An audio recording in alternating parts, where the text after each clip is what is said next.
কিরে জব্বর আলী, মাঠের ভেতর কি করিস? আরে কাকা, তুমি অন্ধ নাকি? কে রে, কি হয়েছে রে? মোটরসাইকেলটা কিনলাম কাকা, কিন্তু চালাইতে তো পারি না, তাই এখানে আসছি মোটরসাইকেল চালানো শেখার জন্য। তো হঠাৎ করে মোটরসাইকেল কিনলো যে, সামনে ঈদ, গ্রামের বাড়ি নাটোরে যাব, উড়াধুরা মোটরসাইকেল চালায় যাব। কিন্তু মোটরসাইকেল নিয়ে যাওয়া কি ঠিক হবে? আর তুই তো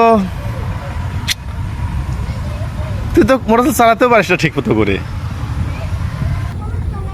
আরে কাকা শুনো, ঈদের মধ্যে মোটরসাইকেল নিয়ে গেলে খুব তাড়াতাড়ি বাড়ি যাওয়া যাবে। আর রাস্তায় যে জ্যাম কাকা, ওফ, খুব কষ্ট হয় কাকা। এই জন্য তো মোটরসাইকেলটা কিনছি। কাকা শোন, মোটরসাইকেল কিনছু ভালো কথা, কিন্তু আসলে কোরবানির ঈদে রাস্তায় প্রচুর মানুষের জ্যাম থাকে। আর ইদানিং অ্যাক্সিডেন্টের পরিমাণ অনেক বাড়ছে। তো বাবজান, আসলে মোটরসাইকেল নিয়ে যাস না, কারণ একটা অ্যাক্সিডেন্ট হলে এটা তোর বাপ মায়ের সইতে পারবে না। তো এক মোটরসাইকেল কিনছু ভালো কথা, ঈদে বাড়িতে গেলে গাড়িতে করেই যাস, এটাই ভালো হবে আমার মনে হয়।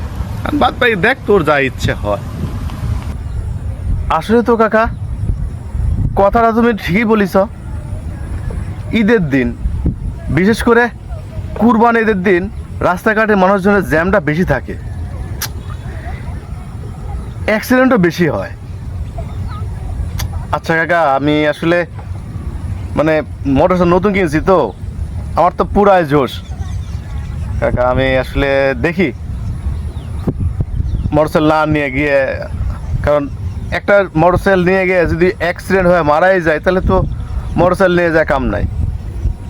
আচ্ছা কাকা, আমি আপনার কথাটা রাখবো কাকা। আপনাকে অনেক অনেক ধন্যবাদ কাকা।